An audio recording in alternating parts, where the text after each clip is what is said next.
цялостната ми концепция, цялостното ми виждане какво трябва да се свърши в Агенцията по безопасност на храни е, че в центъра на нашето внимание, на всички наши действия трябва да бъде отделният човек, потребителя, всички ние, във всеки един момент.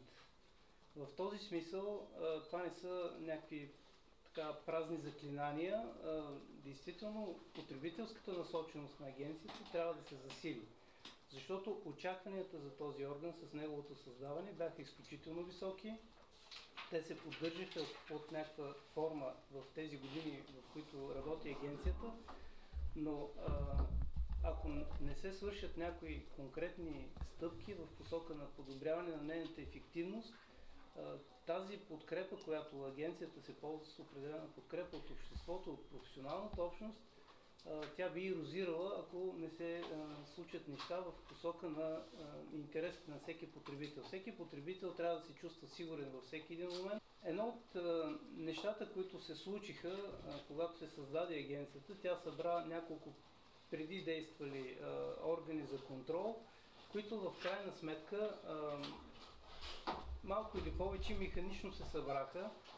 Едно от нещата, които ми прави впечатление, първо впечатление, е недостатъчната стиковка между отделните звена.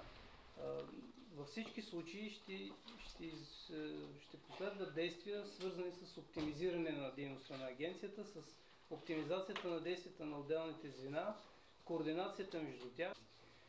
Втория въпрос е мотивацията на самите служители и инспектори. Те трябва да бъдат добре платени, добре мотивирани, за да извършват ефективен контрол.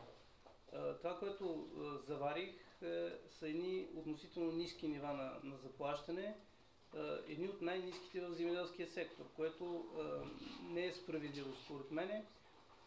Разбира се, аз вярвам, че този проблем ще се изправи в следващите месеци с новия бюджет. Надявам се това да бъде приключено като проблем, защото сами разбирате, че ако трябва да привлечем висококачествени специалисти, които да извършват качествен контрол, те съответно не можем да ги привлечем с ниско заплащане. Един съвсем конкретен въпрос. Какво ще се направи в посока на това да се ускори регистрацията на продуктите за растителна защита, където има проблеми и те за сега се бавят? Имате ли конкретни намерения в тази област? Благодаря. Във всички случаи регистрацията трябва да улеснява бизнеса, за да може съответно тя да бъде лека и съответно контролният орган да има представа, това е изсветляване на бизнеса, така да се каже.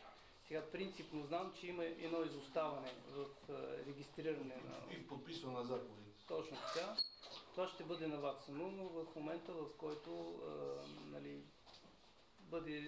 процедурата е стартирана, това ще стане в близките дни, ще се ускори този процес. Това е една от областите, които са ми акцентирали вниманието и ще се види ефект след не много дълго време.